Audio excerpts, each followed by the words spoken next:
So you say you want a chicken tractor. Well, this is our chicken tractor that we've had for several years now, and I can safely say that it's worked very well. All it is a dog kennel. You can get them at TSC, at I think Walmart even sells them. The one with the hardwire mesh. We welded angle iron skids on it, but I think you could probably use wood, treated lumber.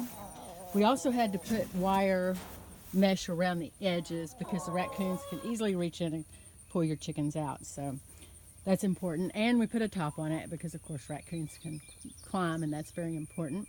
I added this for just kind of to help with the wind.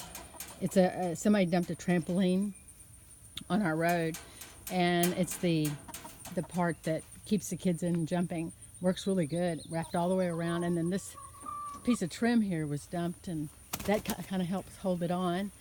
Here's a cable or a strap that I drag it with, and we put this top on originally, but and didn't close the rest of it off, which was a mistake. So you really don't have to have that. It doesn't serve any purpose.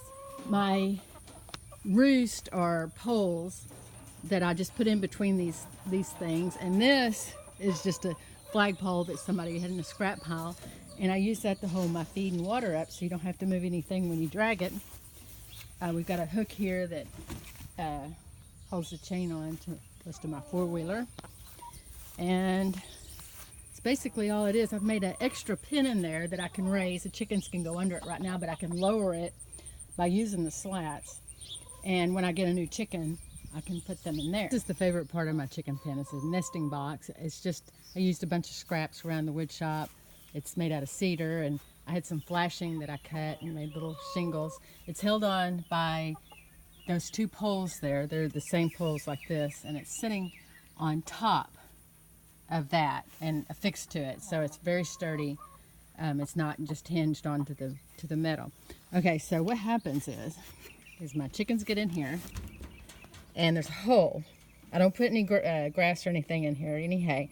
And so when they lay an egg, it goes down, and it goes into my little egg dispenser down here. So I don't even have to get in the nest box.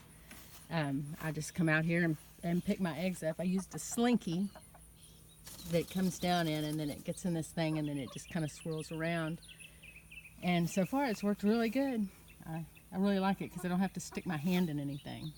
Okay, at first when you put chickens in one of these and they're not used to it, it takes a little getting used to. They learn real quick that when it moves, they get fresh grass, so they'll start coming up. But I would get a noodle when I first did it and put the noodle in this area right here. And so when it would move, it would roll back there, and it would bump into the chicken before it'd suck them down in it. But that worked out real good. But now I don't have to do that. Okay, as you can see, they know when my four-wheeler starts up that they're going to get fresh grass. So they basically stay at the front now. I try to go slow.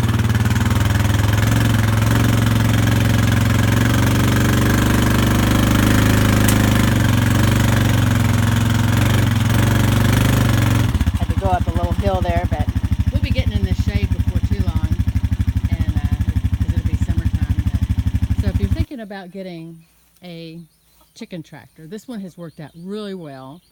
Like I say, I've had it a couple of years now, and I'm not a chicken person. I really didn't want any chickens, but fresh eggs are really nice, and I wanted to do as little work as I could with chickens. And one thing that I need to do, one of my water buckets kind of pooped out on me. So I can put 2 water buckets in there, so I don't have to give them water so often. But you can see a trail. The 2 spots were the times it rained, but it grows back. And once it's summer, I won't put them out in the big part of the yard because I don't like lots of tracks. But that's it. My little chicken coop, a little movable chicken coop.